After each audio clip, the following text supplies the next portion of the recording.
కొన్ని రోజుల తర్వాత సంసోన్కి జ్ఞానోదయం అయిపోయి భార్య గుర్తొచ్చేసి ఒకరోజు భార్యను చూద్దామని చెప్పేసి బయలుదేరుతాడు. చదవండి అమ్మ 15వ అధ్యాయము.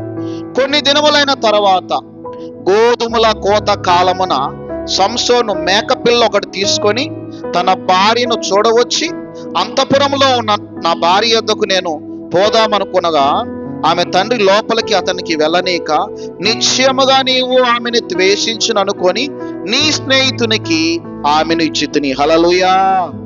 సంసోను, నీవు భార్యను ద్వేషించావేమో, నీవు నీ భార్యను తిరస్కరించావు అని చెప్పేసి ఎవరికి ఇచ్చి పెళ్లి చేశాను? నీ స్నేహితునికి ఇచ్చే పెళ్లి చేశాను. హల్లెలూయా. అంటే అక్కడ ఏం జరిగిద్ది అని అంటే, మళ్ళీ ఒక మాట అంటాడు, అయ్యా ఒకవేళ నీకు ఇష్టమైతే ఆమెకు ప్రతిగా ఏమని ఉండవచ్చును. హల్లెలూయా, హల్లెలూయా. ఆమె చెల్లెలు ఆమె కంటే చక్కనిది. సరే, ఏదో అయిపోయింది, జరిగిందేందో జరిగింది.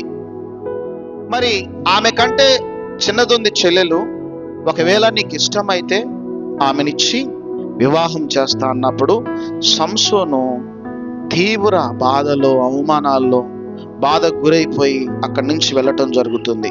చూడండి ఏం చేశాడు. అక్కడి నుంచి వెళ్ళి 4వ వచనం చదవండి, 3వ వచనం చదవండి.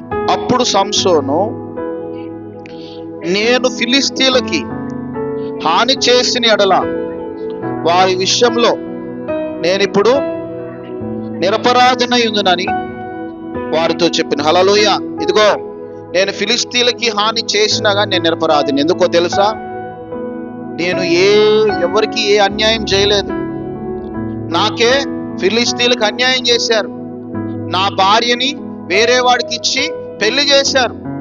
కాబట్టి ఇప్పుడు నేను ఏం చేసినా కానీ నిరపరాధినని చెప్పేసి సంసోను ఏం చేశాడంటే, గోధుమల పంట కాలంలో 300 నక్కలను పట్టుకున్నాడు. ఎన్ని వందల నక్కలను పట్టుకున్నాడు చెప్పండి అమ్మా. ఈ సంఖ్య గుర్తుపెట్టుకోండి. ఎన్ని నక్కలు? 3300 నక్కలు పట్టుకొని ఒక తోక ముడేసి, ఆ తోకల మధ్యలో దివిటి తెలుసుగా మీకు? దివిటి ఇట్లా పట్టుకొని రాత్రుల్లో మీకు జాతర జరిగినప్పుడు ఉంటుంది కదా, ఆ దివిటి పెట్టాడు. అట్లా 150 జతల నక్కలను పెట్టి ఆ తోక మధ్యలో దివిటీలు పెట్టి ఆ దివిటికి అగ్ని అంటించి ఇక నక్కలను వదిలాడు.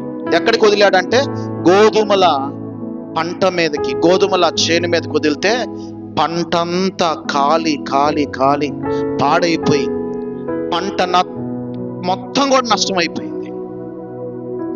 అయితే ఈ పంటను పాడు చేసింది ఎవర్రా, ఈ పంటని నష్టపరిచింది ఎవర్రా అని అంటే, ఇదిగో పలానోడు అల్లుడు ఏం చేశాడు అని అంటే, వాడి భార్యని వాడి స్నేహితుడికి ఇచ్చి పెళ్లి చేయటం వల్ల వాడు తీవ్ర మనస్తాపంతో గురైపోయి వాడు ఈ పంటను పాడు చేశాడంటే, ముందుగా ఎవరిని పిలిచారో తెలుసా? సంసోని భార్యని, తండ్రిని పిలిచి ఏం చేశారు ఇక్కడ? హల్లెలూయా, హల్లెలూయా. అగ్నితో కాల్చేశారంట. 6వ వచనం చూడండి. ఫిలిష్తీయులు ఇది ఎవడు చేసినదని చెప్పుకొనుచు తిమ్నాతుని అల్లుడైన సంసోని భార్య ఆమె తండ్రిని తీసుకుని అతని స్నేహితునికి ఇచ్చెను గనుక అతడే చేసి ఉండెనని చెప్పిరి. కాబట్టి ఫిలిష్తీయులు ఆమెను ఆమె తండ్రిని అగ్నితో కాల్చిరి. హల్లెలూయా, హల్లెలూయా. ఎవరిని కాల్చారంటే వాళ్ళను కూడా బ్రతకనిలేదు. అయితే ఇక్కడ ఇక మొదలైంది యుద్ధం. ఫిలిష్తీయులకి సంసోనికి యుద్ధం మొదలైపోయింది. కొన్ని వేల మంది సంసోని మీద యుద్ధం చేయడానికి సిద్ధమైపోయినప్పుడు, అక్కడ వేరే ప్రాంతంలో, ఏతాం అనేటువంటి ప్రాంతంలో ఉన్నప్పుడు, యూదా దేశంలో దిగి చెదిరి వాళ్ళు ఉన్నప్పుడు, అక్కడ కొంతమంది సంసోన్ని పట్టుకొని తాళ్ళతో బంధించి వారికి అప్పగిస్తున్నటువంటి సమయంలో యెహోవా ఆత్మ అతని మీదకి వచ్చి ఫిలిష్తీయుల మీద యుద్ధం చేశాడంట. హల్లెలూయా. ఏ ఆయుధాలు లేవు, కానీ తనతో ఎవరున్నారు? సంసోనుతో దేవుడున్నాడు. హల్లెలూయా. దేవుడున్న సమయంలో ఏం జరిగింది అంటే, ఇక్కడ 16వ వచనంలో, అప్పుడు సంసోను గాడిద దవడ ఎముకతో ఒక కుప్పను 2 కుప్పలను నేను చంపి ఉన్నాను, గాడిద దవడ ఎముకతో 1000 మంది నరులను చంపి ఉన్నాను నేను. హల్లెలూయా. గాడిద ఎముకతో, దవడ ఎముకతో ఎంతమందిని చంపాడు? 1000 మంది. చూడండి, ఫిలిస్తీయుల్ని ఒక్కొక్కరిని అంతము చేస్తున్నటువంటి సమయంలో, ఇక్కడ యుద్ధము జరుగుతున్నటువంటి సమయంలో సంసోనికి బాగా దాహం వేసిందంట. అక్కడ నీరు లేవంట. సంసోను ఏమని ప్రార్థన చేస్తున్నట్టు, ప్రభువా, ఈ ఫిలిస్తీయుల చేతి కింద నేను చనిపోకూడదు.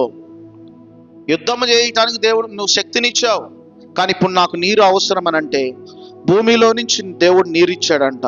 ఆ నీరు దాగి దాహం తీర్చుకున్నాడంట.